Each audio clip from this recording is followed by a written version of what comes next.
ಇನ್ನು 7ನೇ ಮನೆ ಅಧಿಪತಿ ಬಂದು ಗುಪ್ತಾಂಗ, ಮರ್ಮಾಂಗ ಅಂತೆಲ್ಲ ಕರಿತೀವಲ್ಲ, ಹಾಗೆ ನಮ್ಮ ಒಂದು ಜನನೇಂದ್ರಿಯ ಅಂತ ಏನಂತೀವಿ, ಆ ಜನನೇಂದ್ರಿಯನೇ 7ನೇ ಮನೆ. ಸೊ ನಮ್ಮ ಜಾತಕದಲ್ಲಿ 7ನೇ ಮನೆ ಎಷ್ಟು ಶುದ್ಧವಾಗಿರುತ್ತೋ, ಎಷ್ಟು ಬಲಾಢ್ಯವಾಗಿರುತ್ತೋ, ಅಷ್ಟು ನಾವು ಈ ಗುಪ್ತಾಂಗ ಅಥವಾ ಜನನೇಂದ್ರಿಯಗಳು ನಮಗೆ ಎಷ್ಟು ಶುದ್ಧವಾಗಿ, ಅಷ್ಟೇ ಆರೋಗ್ಯವಾಗಿ, ಯಾವುದೋ ತೊಂದರೆ ಇಲ್ದಿರ, ದೌರ್ಬಲ್ಯಗಳಿಲ್ದಿರ ನಾವು ಇರುತ್ತೆ ಅಂತ ನೋಡ್ಕೋಬೋದು. ಅಥವಾ ಸಪ್ತಮಕ್ಕೆ ಏನಾದರೂ ತೊಂದರೆ ಇದ್ದರೆ, ಗ್ರಹ ತೊಂದರೆ ಇದ್ದರೆ, ಸಪ್ತಮಾಧಿಪತಿ ಕೆಟ್ಟೋಗಿದ್ರೆ, ಇಲ್ಲಿ ಮಾತ್ರ ಸಣ್ಣ ಪುಟ್ಟ ಸಮಸ್ಯೆಗಳು, ಕಾಯಿಲೆಗಳು ಬರೋ ಚಾನ್ಸಸ್ ಇರುತ್ತೆ. ಅದನ್ನ ನೋಡ್ಕೊಂಡು ನಾವು ಬಗೆಹರಿಸ್ಕೊಬೇಕು. ಆರಾಮಾಗಿ ತಿಳ್ಕೊಬೋದು, ಜಾತಕದಲ್ಲಿ ಏನಾದರೂ ಸಮಸ್ಯೆ ಇದ್ದರೆ ಆಟೋಮೆಟಿಕ್ ಕಂಡು ಹಿಡ್ಕೊಬೋದು ನಾವು. ಇನ್ನು ನೆಕ್ಸ್ಟ್ ಬಂದು 8ನೇ ಮನೆ ಪೃಷ್ಠಭಾಗ, ಹಿಂಭಾಗ ಅಂತಲೇ ಹೇಳ್ತೀವಿ. ಅಂದರೆ ನಾವು ಇದು ಜನನಿ ಅಂದರೆ ಮುಂಭಾಗ, ರಿಸರ್ಚ್ ಮಾಡೋ ಜಾಗ. ಪೃಷ್ಠಭಾಗ ಅಂದರೆ ಮೋಷನ್ ಆಗೋ ಜಾಗ, ಹಿಂಭಾಗ, ಪೃಷ್ಠಭಾಗ.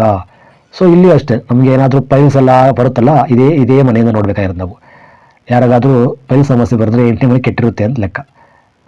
ಆವಾಗ ನಾವು 8ನೇ ಮನೆ ಅಧಿಪತಿ ಇಲ್ಲಿದ್ದಾನೆ, 8ನೇ ಮನೆ ಯಾವ ಗ್ರಹ ಇದೆ ಎಲ್ಲ ನೋಡ್ಕೊಂಡಾಗ ಈ ಒಂದು ಭಾಗದ ಸಮಸ್ಯೆಗಳೆಲ್ಲ